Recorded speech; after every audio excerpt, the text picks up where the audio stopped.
materi dari modul 1.4 di program guru penggerak. Lanjut Mas.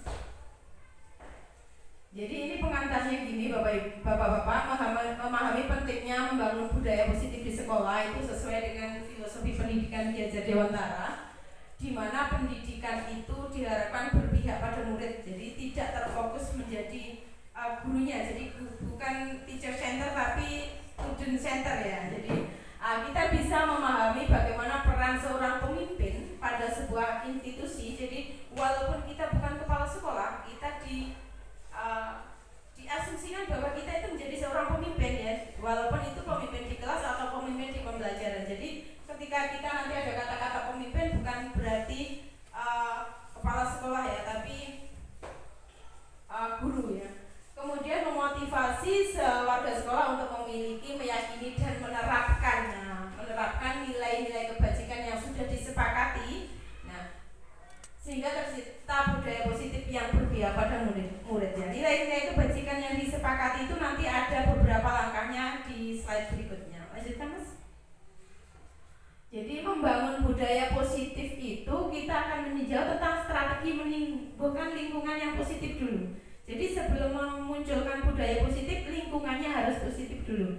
Jadi kita refleksi penerapan disiplin di sekolah kita ya Bapak-bapak. Bagaimana strategi kita dalam praktek disiplin tersebut? Apakah selama ini kita sudah menerapkan praktek disiplin? Bagaimana strateginya? Mungkin kita refleksi dulu, kita analisa, kita mengasah ke belakang. Kemudian selama ini kita sungguh-sungguh menjalankan disiplin atau tidak? Atau kita melakukan sebuah hukuman? Ketika melakukan disiplin dengan hukuman itu berbeda ya Bapak-bapak ya. Kemudian di mana kita menarik garis pembatasnya antara disiplin dan hukuman tadi? Nanti kita pelajari berikutnya. Mas lanjut. Sebagai seorang pendidik, kita kan diumpamakan seorang petani. Kita ambil contoh misalnya petani yang menanam padi. Kita hanya bisa menuntun padinya itu supaya tumbuh. Tapi kan kita tidak bisa memberikan keputusan bahwa itu tuh padi itu selalu tumbuh loh Pak Balik yang sedang menanam padi.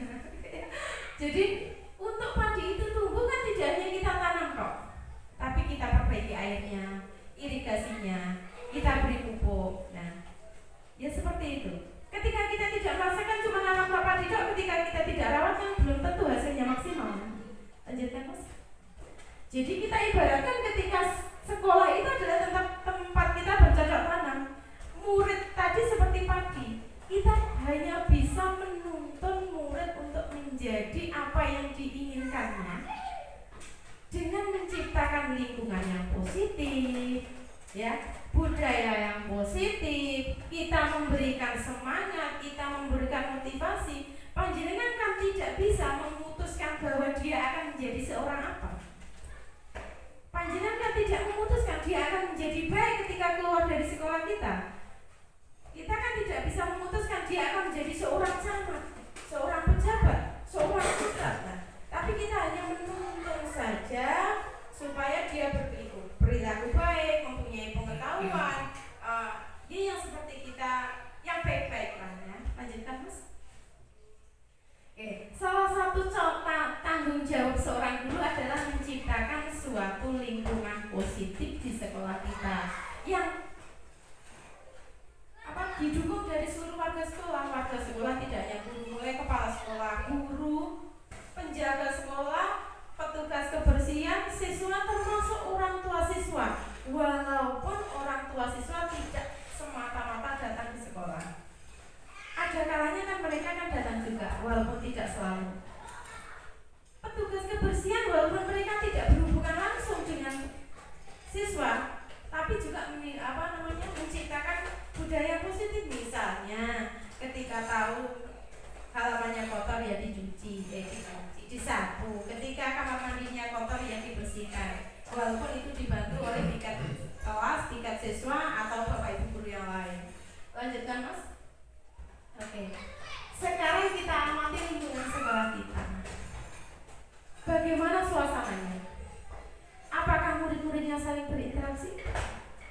Apakah gurunya saling bertegur sapa? Apa ada sing guntuk-guntukan, apa ada gap-gapan, apa ada sing nesu-nesuan. Kemudian bagaimana guru menyapa muridnya? Pakai bahasa yang bagus, pakai bahasa yang tidak bagus. Kemudian pakai bahasa ngoko, pakai bahasa kromo. Nah, kita lihat dulu lingkungan sekolah kita. Kemudian bagaimana guru menyelesaikan suatu masalah konflik, mungkin guru antar murid, murid antar murid, atau murid dengan lingkungan. Nah, kita pernah nggak menghadapi permasalahan seperti itu? Nah, kita coba amati dulu. Lanjutkan, Mas. Oke. Kemudian kita mulai masuk kepada materinya. Ini kita ada 5 materi. Yang satu adalah disiplin positif dan nilai kebajikan. Ada teori kontrol dari Dr. William, yaitu 1, ilusi guru mengontrol muridnya. Kemudian ada ilusi bahwa semua penguatan positif efektif dan bermanfaat. Kemudian ada ilusi kritik dan membuat orang merasa bersalah, yang dapat menguatkan karakter. Kemudian ilusi bahwa orang dewasa memiliki hak untuk memaksa. Lanjutkan, Mas. Ya. Kemudian ilusi guru ketika mengontrol murid. Pada dasarnya kita tidak dapat mengontrol murid. Berbuat sesuatu itu, jika murid tersebut memilih berbuat sesuatu itu karena dia mengharapkan sesuatu hal, bukan karena dia dapat dikontrol. Ya. Contoh, kita anggap saja kita menggenggam uang 50.000. Ketika teman kita memaksa mengambil uang itu, kalau kita tidak bisa mengontrol diri kita kan nggak bakalan keluar. Orang lain nggak bisa mengontrol orang lain, ya. Yang bisa mengontrol adalah dirinya sendiri. Nah, kita juga sama. Kita tidak bisa mengontrol murid, tapi murid yang mengontrol dirinya sendiri. Ketika dia misalnya manut dengan gurunya, bisa jadi dia karena takut hukuman, pengen mendapatkan penghargaan, atau mungkin dia mengontrol dirinya sendiri bahwa oh itu memang yang terbaik. Gitu. Lanjutkan, Mas.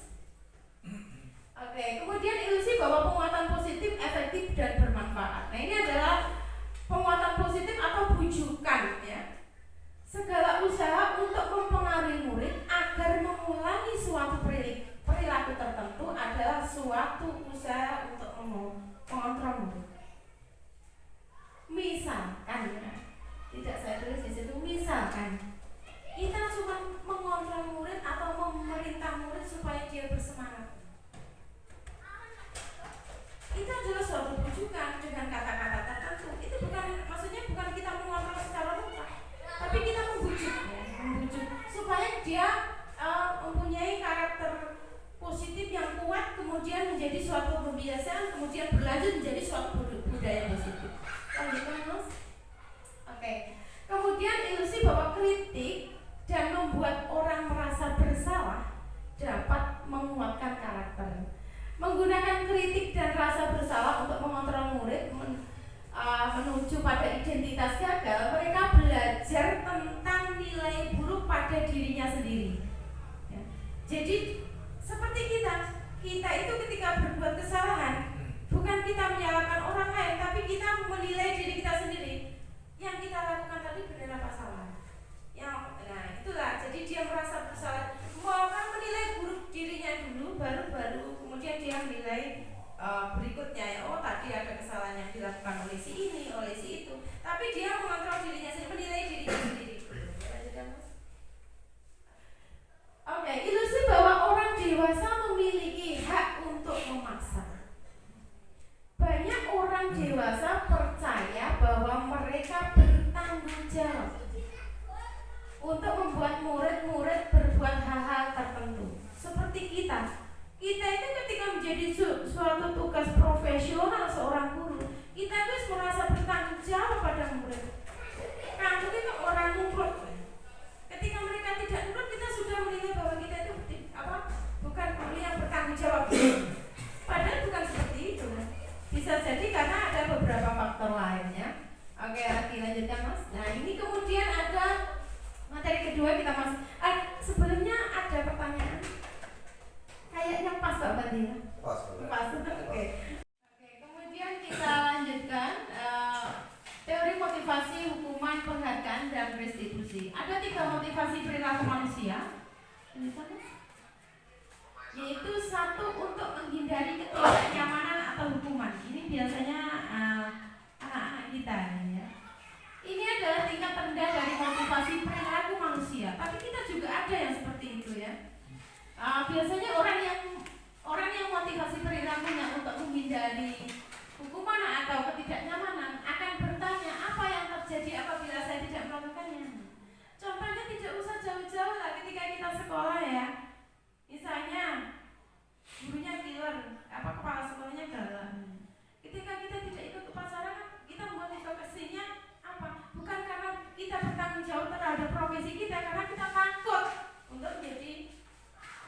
dihukum oleh kepala sekolahnya. Kemudian siswanya juga begitu, ketika mereka tidak mengikuti pelajaran, ketika mereka datang tepat waktu, itu bukan karena dia bertanggung jawabnya sebagai siswa, tapi karena mereka takut untuk dihukum. Itu adalah salah satu contoh perilaku untuk menghindari ketidaknyamanan atau hukuman. Lanjutkan Mas. Kemudian untuk mendapatkan imbalan atau penghargaan, ini adalah motivasi yang kedua. Orang berbuat baik karena ingin mendapatkan imbalan, ingin mendapatkan reward, ingin mendapatkan penghargaan. Sama seperti kita ya. Kita daftar guru penggerak dan dinilai bagus oleh kepala sekolahnya. Oke, siswanya. Nah, tapi kita tidak, itu manusiawi ya, manusiawi. Sama seperti ketika siswa ingin mengerjakan tugas tepat waktu, selalu berusaha baik, mungkin dia ingin mendapatkan nilai yang bagus. Itu manusiawi ya, manusiawi. Bukan karena dia merasa bertanggung jawab terhadap dirinya langsung. Nah, ini untuk menjadi orang yang mereka inginkan dan menghargai dirinya sendiri dengan nilai-nilai yang mereka percaya. Ini adalah tingkat motivasi manusia yang paling tinggi ya. Lanjutkan. Kemudian kita masuk ke materi berikutnya. Tadi adalah hukuman, konsekuensi, dan restitusi. Ada perbedaannya antara hukuman, konsekuensi, dan restitusi. Restitusi ini adalah istilah baru yang saya dengar ketika menjadi guru penggerak. Kalau hukuman kita sering mendengar, konsekuensi kita sering mendengar, tapi restitusi saya baru mendengar ketika di guru penggerak. Jadi mungkin bahasanya terlalu tinggi, saya juga belum begitu memahami. Lanjutkan. Ini ada 3 perbedaannya. Kalau hukuman sesuatu yang menyakitkan yang harus terjadi. Katakanlah ketika siswa itu harus memakai seragam sekolah. Dengan alasan-alasan tertentu dia tidak memakai seragam sekolah pada hari itu. Ketika guru itu menerapkan hukuman, dia tidak mau tahu alasannya, dia langsung memberikan hukuman. Itu adalah perbedaannya. Nah, konsekuensi ketika sudah dia tidak tidak dia menjalankannya, ada konsekuensinya tertentu. Mungkin sudah diatur ya. Kemudian kalau restitusi ada pilihan. Misalnya pilihannya mengerjakan tugas atau kembali pulang dari seragamnya atau ikut pelajaran tapi ya dengan catatan tertentu. Nah, ini adalah restitusi. Pengertiannya adalah menciptakan kondisi bagi siswa untuk memperbaiki kesalahannya sehingga mereka kembali pada kelompok mereka dengan karakter yang lebih kuat ya. Ketika sudah menyadari kesalahannya, dia akan kembali ke kelompoknya lagi, jadi karakter yang lebih baik dari kemarin gitu ya.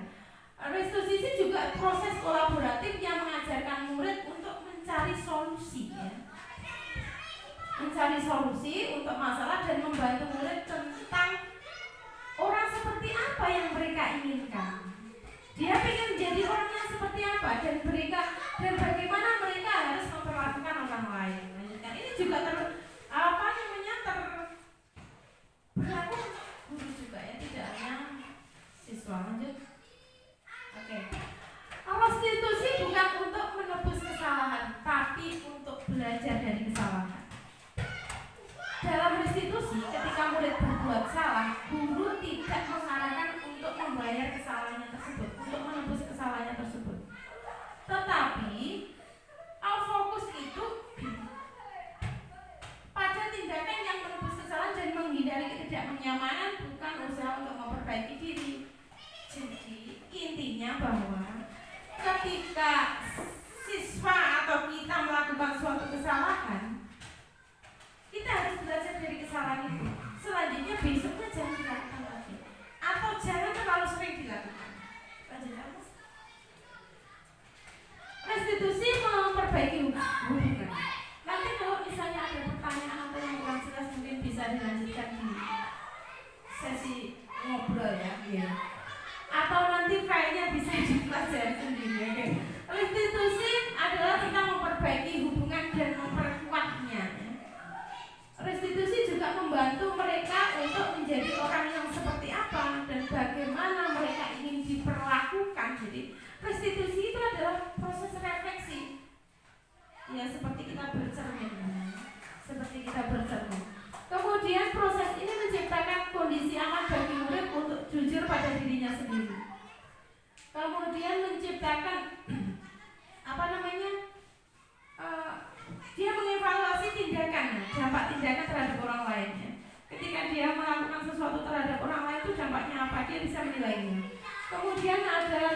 bisa berpikir apa yang mereka lakukan untuk melakukan atau menebus kesalahan pada orang lain. Ketika murid melakukan suatu pelanggaran, itu juga kesalahan terhadap orang lain, terhadap sekolah, terhadap guru ya. Oke, lanjutkan. Oke, restitusi adalah tawaran, jadi bukan paksaan ya. Restitusi yang dipaksa bukanlah restitusi yang sebenarnya tapi konsekuensi. Bila guru memaksa proses restitusi dengan versinya guru, ngantuk boleh ya Pak Imam, maka murid yang bertanya, apa yang akan terjadi kalau saya tidak melakukannya? Oleh karena itu penting bagi guru untuk menciptakan kondisi di mana murid siap menyelesaikan permasalahannya sendiri dengan caranya sendiri. Misalnya guru menawarkan, tidak apa-apa berbuat kesalahan karena itu manusiawi, asalkan kesalahan itu memang tidak disengaja atau tidak sering dilakukan atau kita belajar dari kesalahan yang kemarin. Oke, kemudian restitusi menuntut untuk melihat ke dalam diri. Ini ada beberapa pertanyaan. Kamu ingin menjadi seorang seperti apa? Kamu akan terlihat, terdengar, dan terasa seperti apa kalau menjadi orang yang seperti itu? Kemudian kamu akan percaya tentang bagaimana orang harus memperlakukan orang lain. Bagaimana kamu diperlakukan ketika kamu berbuat salah? Itu adalah beberapa pertanyaan. Pertanyaan penuntut kepada siswa ketika melakukan kesalahan. Lanjutkan, Mas. Restitusi mencari kebutuhan dasar yang mendasari tindakan. Jadi apapun mereka tindakan, tidak harus mereka, kita juga bapak-bapak ya. Ketika kita melakukan beberapa tindakan, itu adalah karena pemenuhan kebutuhan dasar kita sebagai manusia. Contohnya kita pergi healing, itu untuk memenuhi kebutuhan kita, kesenangan. Ketika kita bebas memilih pekerjaan, itu untuk memenuhi kebutuhan kita, kebebasan ya. Ketika kita makan, minum, itu untuk memenuhi kebutuhan dasar manusia karena ingin bertahan hidup. Tidak hanya siswa, kita juga ya. Lanjutkan, Mas. Restitusi diri adalah cara yang paling baik. Nah, ini adalah restitusi diri, itu adalah menilai diri kita sendiri atau bercermin ya. Ini ada kata-kata yang bagus ya. Orang yang bahagia akan mengevaluasi dirinya sendiri. Ketika orang yang tidak bahagia, dia akan mengevaluasi orang lain. Berarti ketika kita menilai orang lain itu identik bahwa kita itu tidak bahagia ya. Tidak bahagia. Oke, lanjutkan. Oke. Restitusi itu fokus pada karakter, bukan tindakannya. Jadi bagaimana kita akhirnya menciptakan suatu karakter tertentu. Harapannya ya seperti itu, Bapak. Lanjutkan. Oke. Ketika restitusi sudah dilakukan, itu prosesnya harapannya adalah untuk menguatkan. Jadi kita ya lakukannya mungkin perlahan-lahan ya. Ada pertanyaan, bisakah momen ketika murid melakukan kesalahan itu menjadi sebuah momen yang baik? Ketika kita belum belajar ini mungkin bukan momen yang baik, tapi ketika kita sudah belajar untuk melakukannya, itu menjadi momen yang bisa menjadi momen yang baik. Misalkan ya, masuk Mas, ikut boleh.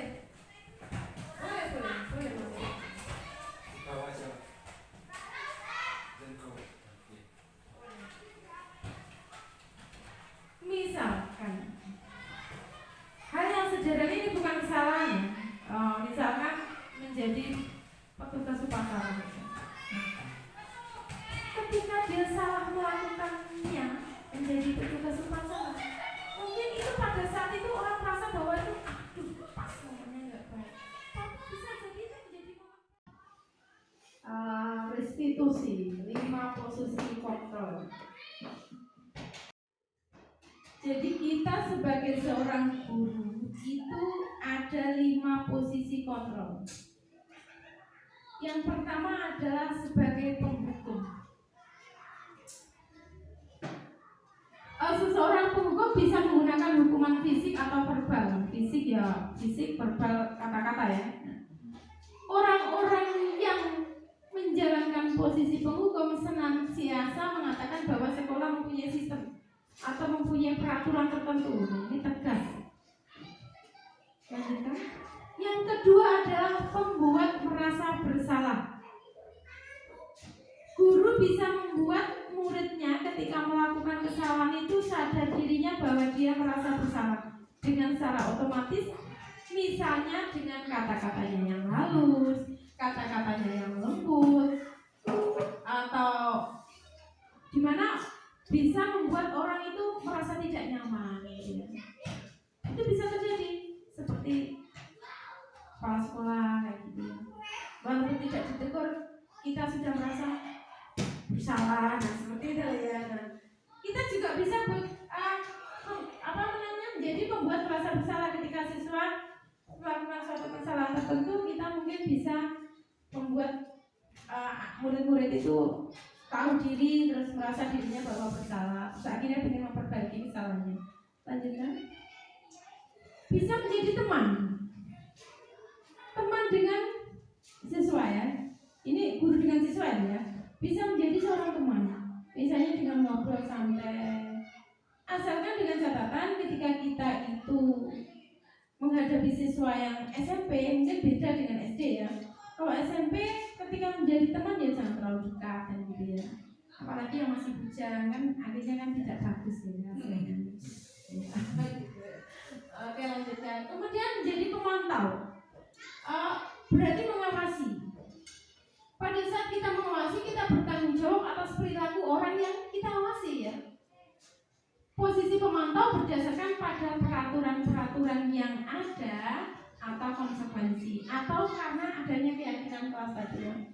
Dengan menggunakan konsekuensi kita dapat memisahkan antara hubungan pribadi kita dengan murid. Misalkan ketika kita menjadi seorang orang tua yang murid kita sekolah di sekolah ini ya. Jadi ketika dia melakukan kesalahan ya karena kita pengawas ya diberi konsekuensi sesuai dengan kesalahannya, bukan karena kita sebagai orang tuanya terus kita menghilangkan hubungan pribadi antara siswa dan gurunya. Lanjutkan. Kemudian yang terakhir adalah sebagai posisi manajer.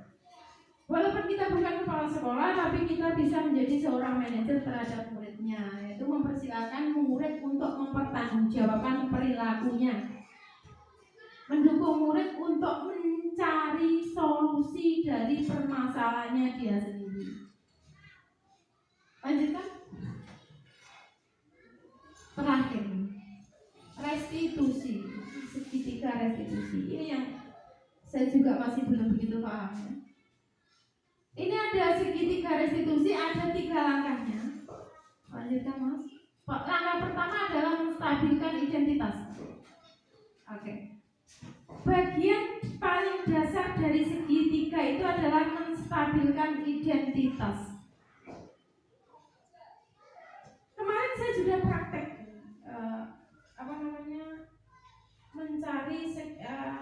membuat wawancara untuk menentukan permasalahan untuk menerapkan segitiga restitusi.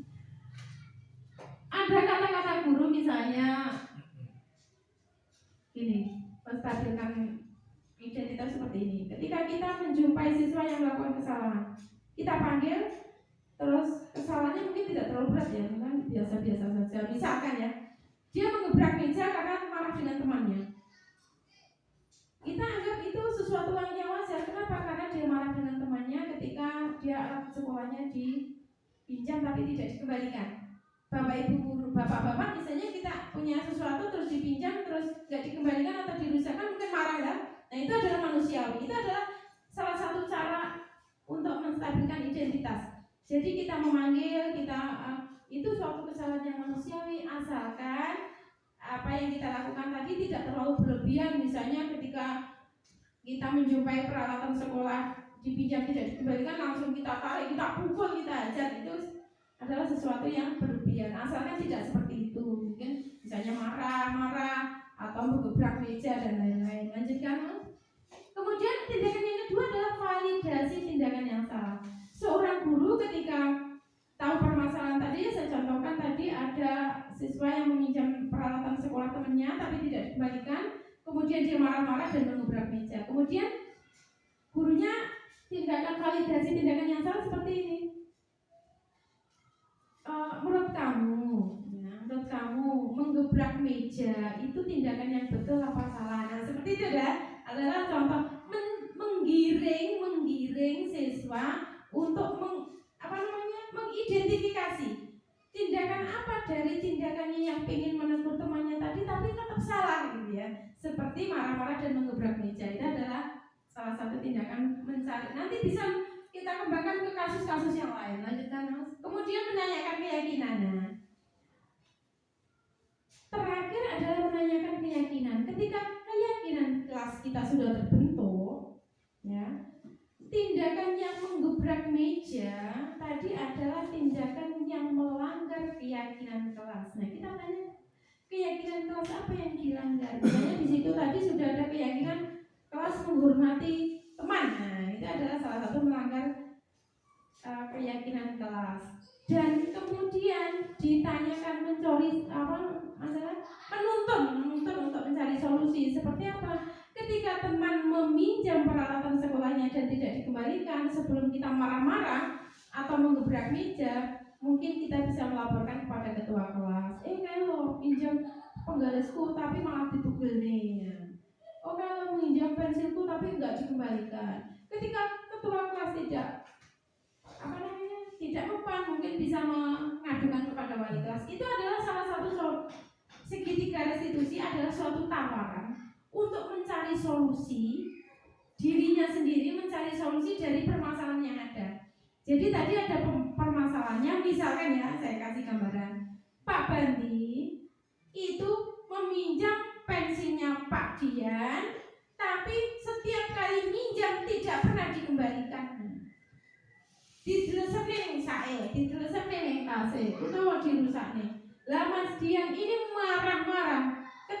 Kenapa? Ketika ditagih katanya pelit, kayak gitu. Nah, kemudian dia marah-marah langsung menggebrak meja, menendang meja. Nah, itu adalah salah satu tindakan yang salah. Nah, bagaimana solusinya? Mungkin mengadukan kepada ketua kelas, mungkin meminta dengan cara baik-baik, mungkin mengadukan kepada wali kelas. Nah, seperti itu. Jadi dia bukan hanya emosional sesaat, tapi mencari solusi dari permasalahan. Itu adalah permasalahan sederhana. Kalau kita sudah bisa menerapkan seperti itu, mungkin kita bisa melaksanakan atau memecahkan masalah yang lebih serius lagi. Lanjutkan. Terakhir, terima kasih. Salam dan bahagia ini selalu ada dalam setiap video saya. Oke, terima kasih ya Bapak-bapak. Mudah-mudahan bisa menjadi inspirasi dan saya menggerakkan bapak-bapak semua untuk mengikuti jejak saya. Oke, terima kasih. Wassalamualaikum warahmatullahi wabarakatuh. Waalaikumsalam.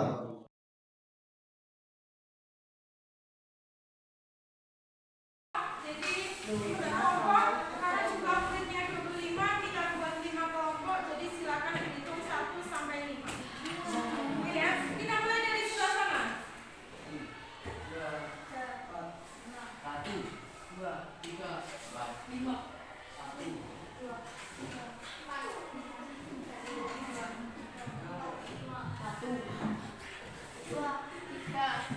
5. Jadi yang satu nanti pukul dengan 1, 2 dengan 2 dan selanjutnya. Satu sebelah sana, satu sebelah sana, 2 sebelah sini, 3 sebelah sini, 4 sebelah sana, 5 sebelah sini. Lakukan dalam waktu 3 menit, tidak bersuara, tidak bertanya, tidak menarik meja, tapi mejanya jangan tidak ada suara. Dalam waktu 5 menit. 1, 2, 3, 4, 5.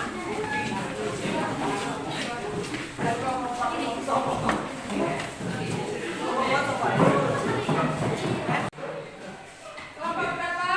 Kelompok berapa? Kelompok 5. Kita lihat sekarang tempatnya.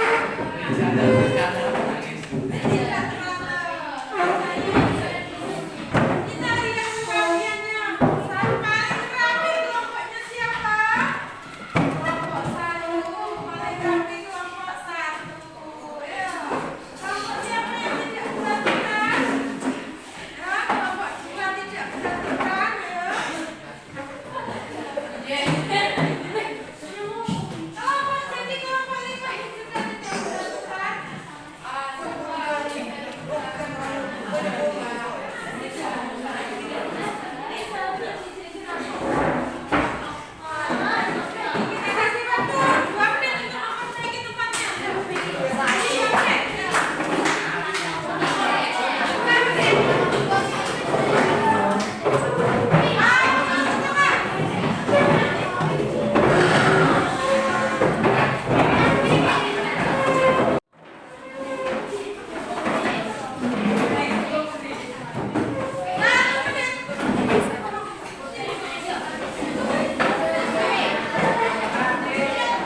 Kan dikasih